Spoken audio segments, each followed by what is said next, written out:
مستشفى زي 57 357. الناس دي ادارتها هي اللي بتخلي الخدمه صح، هي اللي بتخليها فيها توحيد قياسي زي اللي بتاخده في امريكا او في اوروبا.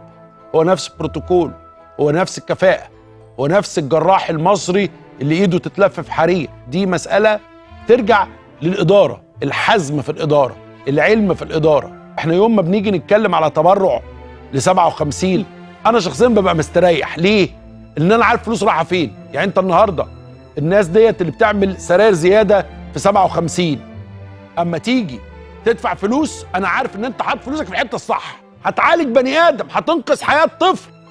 انت بتدفع الفلوس وبيحصل جري مع المستويات العالميه الامريكيه والاوروبيه. في حاجات في مصر علامات نجاح، علامات نجاح اقول لك حط فلوسك وانت مغمض. انا شفت 57، انا شفت الناس دي وهي بتغير مصر. فيها حاجه حلوه.